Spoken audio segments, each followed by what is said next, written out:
Hai, greetings, everything is possible with English. Oke teman-teman, kembali lagi dengan aku Fatika di channel Postlist Possible English. Gimana kabarnya teman-teman? Sehat?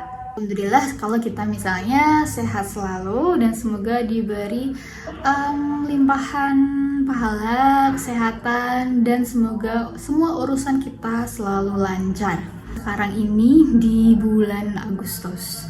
Kalau misalnya kalian ngeh atau kalian tahu, misalnya nih kalian ke arah kampus, lihat di jalan-jalan di kampus, pasti banyak banget lihat mahasiswa yang lagi foto-foto, bawa buket bunga, bawa hadiah-hadiah, bahkan ada yang beberapa itu pakai standing banner tulisan selamat udah selesai sempro atau selamat untuk sidangnya. Bahkan teman-teman udah ada yang lagi sempro udah selesai sidang, bahkan mungkin ada yang mau persiapan yudisium atau persiapan wisuda di bulan-bulan ini. Pasti ya, bentar lagi kalian udah akan melepaskan status titel sebagai mahasiswa dan akan berubah menjadi fresh graduate.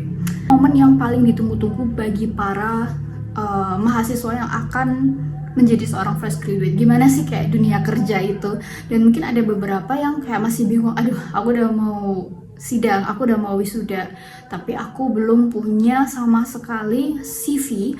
Atau misalnya udah punya CV nih, tapi kayak ngerasa ini tuh CV ku udah ATS friendly belum sih?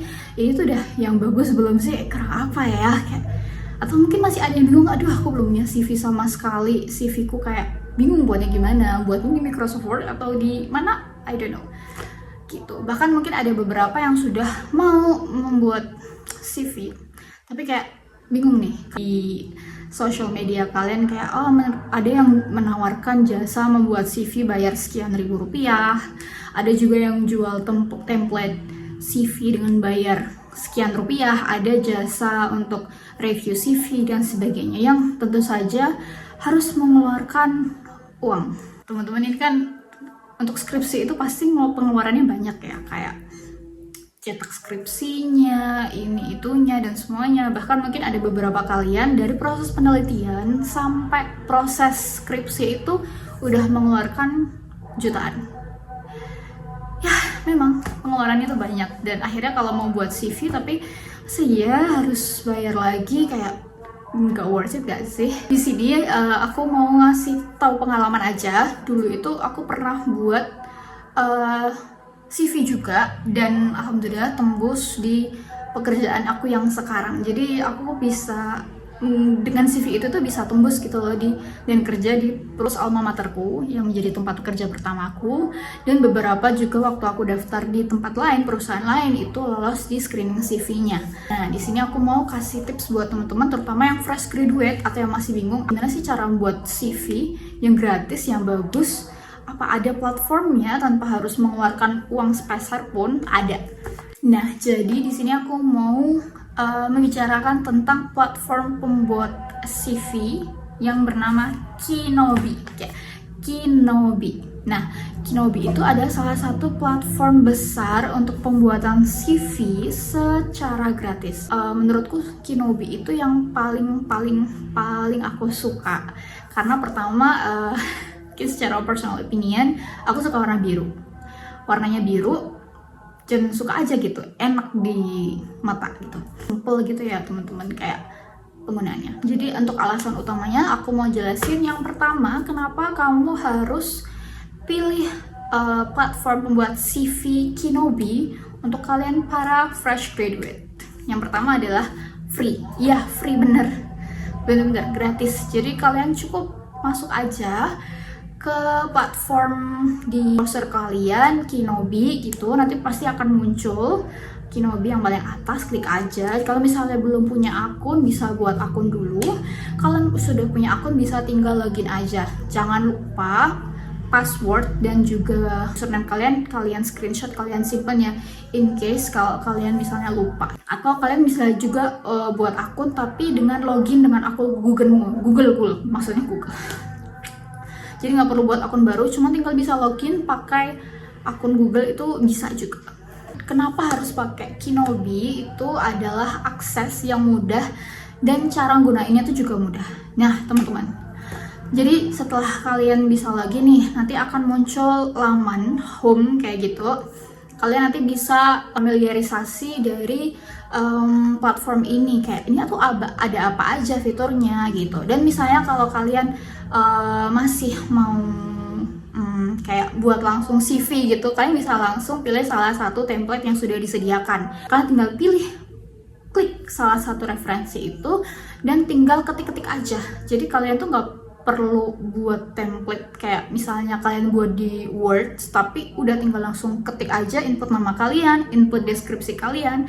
Nanti akan di layar di bagian kanan itu nanti akan ada kayak langsung terinput secara otomatis gitu di CV yang ATS friendly. Jadi Kinobi itu semuanya sudah ATS friendly.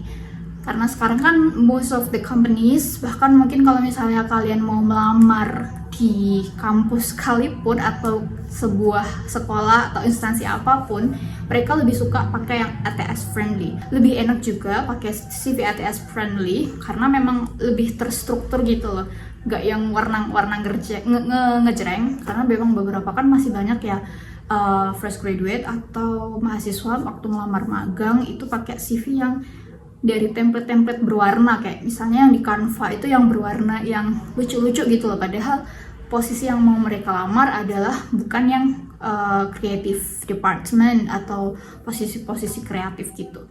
Jadi menurutku kalau misalnya secara umum selain dari jabatan atau profesi di bidang kreatif, pakainya itu ATS friendly dan mudah banget. Jadi langsung kalian tinggal input, tinggal sudah langsung otomatis ke sini.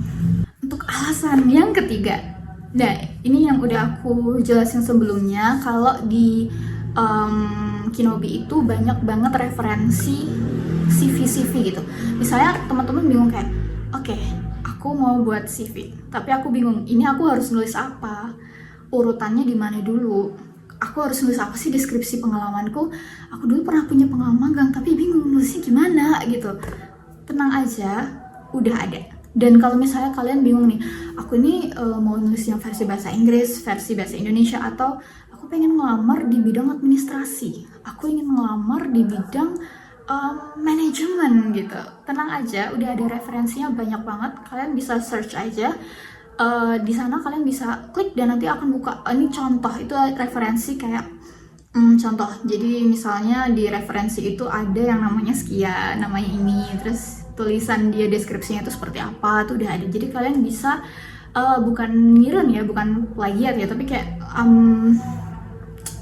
lihat bagan-bagannya tuh gimana, apa yang cara penulisannya tuh gimana. Jadi teman-teman tuh bisa dapat kayak insight, oh gini ya ternyata nulis deskripsi yang bagus, terus kayak nulis backgroundku apa, seperti itu gitu. Jadi aman banget sih kalau misalnya pakai ini, karena misalnya masih bingung nulis CV itu gimana, udah ada referensinya.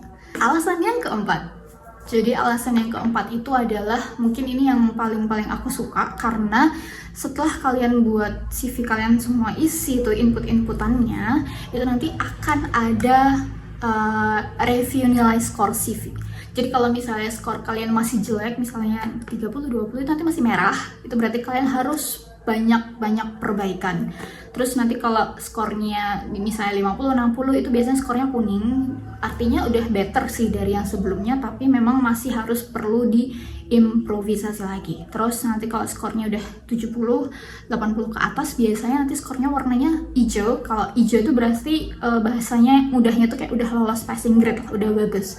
Nah kalau dari aku pribadi memang mungkin lebih baik skornya itu 100. Tapi memang susah sih, karena jujur skorku yang tertinggi itu sekitar di angka 80-an kali ya. Dan kelemahanku adalah ketika di deskripsi itu harus ditunjukkan data kuantitatif atau angkanya. Nggak ada sistem penilaiannya, jadi kurang tahu juga. Jadi memang kelemahanku ada di situ untuk menuliskan deskripsi kuantitatifnya. Kayak misalnya dalam secara 50% meningkatkan tingkat kepuasan pelanggan, misalnya kayak gitu, itu nggak bisa karena memang nggak ada sistem penilaiannya gitu. Jadi kebanyakan memang untuk deskripsi pengalaman kerja aku memang nulisnya itu kayak lebih banyak deskripsinya aja, hanya beberapa aja yang menyebutkan kayak angka. Misalnya setidaknya skor kalian ketika udah buat dan warnanya itu udah hijau, skornya itu udah bagus. Oh ya teman-teman, bukan hanya skor aja, tapi juga ada yang namanya kayak suggestion. Jadi misalnya nih kalian ini skornya masih jelek nih, misalnya masih 70. Nah, kalian nanti bisa cek nih, emang apa sih kekuranganku dari CV yang udah aku buat kok skorku 70. Nanti akan ada di tagnya itu, oh ternyata kekuranganku tuh bagian deskripsi, kayak yang aku jelasin tadi, aku jeleknya itu di bagian itu, kurang data kuantitatifnya. Jadi udah aman banget kalau misalnya kalian pakai ini, jadi ngerti, oh aku jeleknya di sini, aku harus improve di bagian di ini gitu.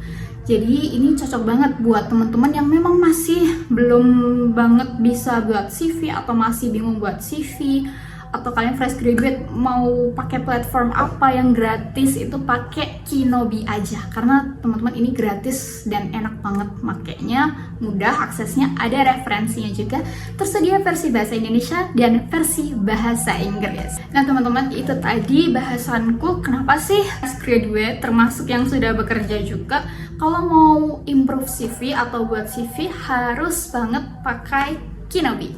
Ya karena itu tadi ya, mudah banget dan cocok banget buat fresh graduate yang masih benar-benar awam terkait gimana sih buat CV yang bagus. Mungkin kalau misalnya teman-teman ada saran lain nih pakai platform lain yang mungkin sama-sama bagusnya seperti Kinobi, atau mungkin ada yang lebih bagus lagi, lebih banyak fiturnya dari Kinobi, boleh kok teman-teman ditulis di kolom komentar. Atau misalnya kalian ada pertanyaan nih, misalnya ada yang kurang paham atau apa, bisa ditanyakan di kolom komentar juga gitu. Oke? Itu aja dulu untuk hari ini. Thank you very much for your attention. Bye bye. Greetings. Everything is possible with English. Bye bye.